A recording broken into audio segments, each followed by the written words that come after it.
Saya sihat. Okey, lepas tu bila saya dah sihat, okey, saya introduce produk ni kat mak saya. Mak saya ada masalah sakit lutut. Dia makan malam, lepas tu pagi besok lutut kita sakit. Kalau tak macam pelik kan? Macam pelik. Kalau tidak, dia akan pergi ke klinik setiap bulan untuk injek. Alright, untuk injek, ambil injeksi sebab terlampau sakit.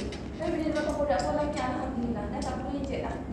Alright, and then husband saya ada masalah sakit jantung. Doktor kata dalam 3 bulan dia kena buat surgery. Saya kata berapa bulan sebab dia makan hospital kan.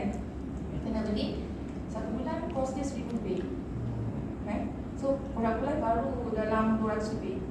Kan makan produk jantung tu 3 bulan dia makan lagi, check balik, alhamdulillah settle. Tak payah buat surgery. Lepas tu mak tu saya ada masalah. Tak boleh buat medali. Okay, mak mentua saya ada masalah kanser, breast cancer.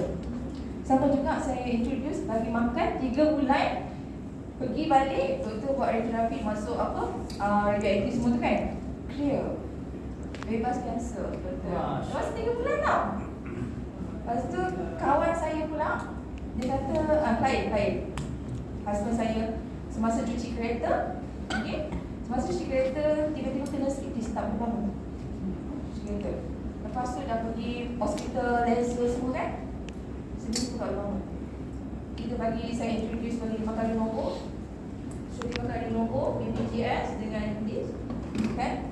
Alhamdulillah, dalam masa seminggu boleh jalan dengan kawan dia. Kan? So saya rasa kamu orang yang ada dekat sini ni, okay, jomlah kita sama-sama kenal produk ni, okay, and then kita sama-sama sebarkan manfaat. Kita sihat, okay, keluarga kita sihat dan kawan-kawan kita semua sihat, dan komunitas kita sihat, kan? Okay, sebab apa? Sebab benda yang paling Allah suka ialah manusia yang sebarkan manfaat. Allah kata puasa untuk kamu, sedekah untuk kamu, kan? Haji umrah untuk kamu, betul? Tapi apa yang paling Allah pandang ialah orang yang sebar manfaat.